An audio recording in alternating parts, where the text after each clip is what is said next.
Hi everyone. So now our topic is virtualization in cloud computing.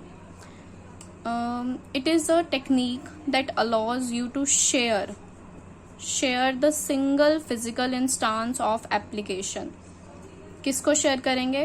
Various organisations या फिर customers को. इसको अगर नहीं समझ आया तो हम इससे समझते हैं डायग्राम से.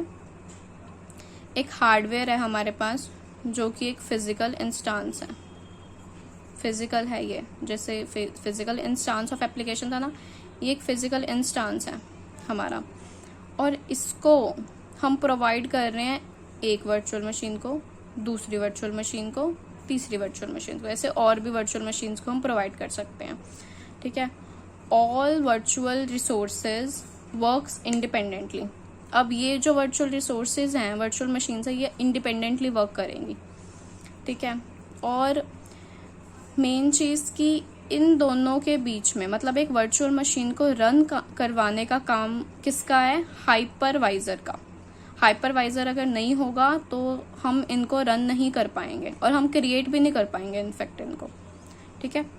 एक फिजिकल इंस्टांस, एक हार्डवेयर को अगर हम छोटे छोटे हिस्सों में बांट दिया जाए, मान लो एक हार्डवेयर है जिसके अंदर स्टोरेज है, हमारे पास स्टोरेज पड़ी है, काफ़ी सारी स्टोरेज पड़ी है. ठीक है. 1 TB वैसे तो काफ़ी होती है. तो हमने कुछ इसमें डाल दी, कुछ इसमें डाल दी, कुछ इसमें डाल दी, और ये इंडिपेंडेंटली वर्क कर रही है. और यहाँ पे तो ये वेस्ट हो रही थी, तो ऐसे हमने इसको शेयर कर दिया. ठीक है. अब हमारी होस्ट मशीन क्या होती है? Is a machine on which virtual machine are going to build. एक machine, this is our host machine. एक मशीन के ऊपर, एक मशीन से जो और मशीन्स बनती हैं ना, और वर्चुअल मशीन्स बनती हैं, उसको बोलते हैं होस्ट मशीन. मतलब ये हमारी क्या है? होस्ट मशीन है. गेस्ट मशीन क्या होती है? Virtual machines. जो ये मशीन्स बनी है virtual machines, this is our guest machines. Guest machines. Okay. Hypervisor अभी हमने पढ़ा ही था. हाइपरवाइजर को हम VMware भी बोलते हैं.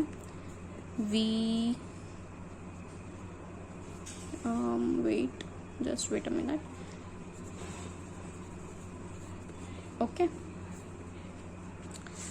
ये एक सॉफ्टवेयर है जो क्या करता है? क्रिएट करता है और रन करता है किसको? वर्चुअल मशीन्स को. This is of 2 types. 1 type hypervisor, 2 type hypervisor. 1 type hypervisor को हम बेयर मेटल भी बोलते हैं और इसको होस्टेड और एम्बेडेड भी बोलते हैं. ठीक है. हम इसके थोड़े वो भी देख लेते हैं, बेनिफिट्स. वेट, अब इसके बेनिफिट्स क्या हैं?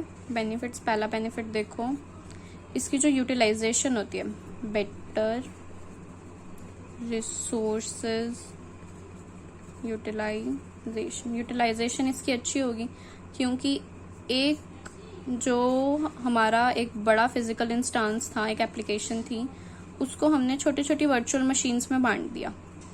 इसका काम जो है वो हमने छोटे छोटे पार्ट्स में बांट दिया, हमने शेयर कर दिया. तो इसकी क्या हो गया? बेटर रिसोर्स यूटिलाइजेशन होगी. सेकेंड पॉइंट है हमारा, जो इसकी कॉस्ट लगेगी, IT इंफ्रास्ट्रक्चर की जो कॉस्ट लगेगी वो कम लगेगी. क्यों कम लगेगी? क्योंकि हम इसको वर्चुअल मशीन्स पे काम कर रहे हैं, हमें कुछ अलग से खरीदने की ज़रूरत नहीं है. मतलब जैसे हमें वर्चुअल मशीन्स तो खरीदनी पड़ेंगी, बट वर्चुअली. हमें ये नहीं है कि एक मशीन फिजिकली खरीद ली जो हम लंबे टाइम के लिए हमारे पास पड़ी. हमें 1 मंथ का काम था, लेकिन 1 मंथ का काम के लिए हमने वो मशीन खरीद ली 10,000 रुपये में, मान लो. बट हमें काम तो सिर्फ 1,000 रुपये का था, 1 मंथ का काम था. ये हमारा बाकी जो पैसा गया है 9,000 रिमेनिंग, वो हमारा वेस्ट गया. राइट. तो यहाँ पे हम एक वर्चुअल मशीन को रेंट पे काइंड ऑफ ले लेते हैं. मान लो 1000 में हमने ले ली है, सम आवर्स, पर आवर्स के लिए जितने हमें, या फिर पर मंथ के लिए जितना हमें रिक्वायरमेंट है. बाकी हमारे यहाँ पे कितने 9,000 जो हैं वो हमारे बच गए हैं. ठीक है. थर्ड, पॉइंट इसका है कि रिमोट एक्सेस। रिमोट का मतलब सबको पता है? नहीं पता तो मैं बता देती हूँ।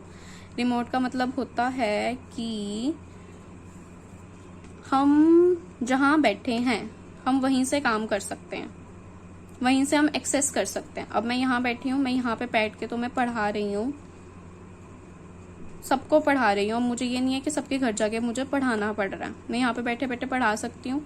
This is remote, right. Online jobs होगी, ये सारी रिमोट जॉब्स हैं, ठीक है, मतलब काइंड ऑफ ऑनलाइन, ठीक है। ऑनलाइन हम कहीं पे बैठे इसको एक्सेस कर सकते हैं। रिमोट है तो हम इसको कहीं से भी, एनी टाइम, एनी वेयर, कहीं से भी एक्सेस कर सकते हैं, कभी भी एक्सेस कर सकते हैं, राइट। फोर्थ एडवांटेज है हमारी पे पर यूज ऑन डिमांड। जितना हमें यूज करना है उतना हमें पे करेंगे, जैसे मैंने यहाँ पे आपको बताई दिया है, ये तो ठीक है, समझ आ गई होगी। फिफ्थ है हमारी कि हम इसको मल्टीपल ऑपरेटिंग सिस्टम पे रन कर सकते हैं, ठीक है। मल्टीपल ऑपरेटिंग सिस्टम जैसे कि हम इसको लिनक्स पे भी रन कर सकते हैं, हम इसको मैक पे भी रन कर सकते हैं, हम इसको विंडोज पे भी रन कर सकते हैं। Got it?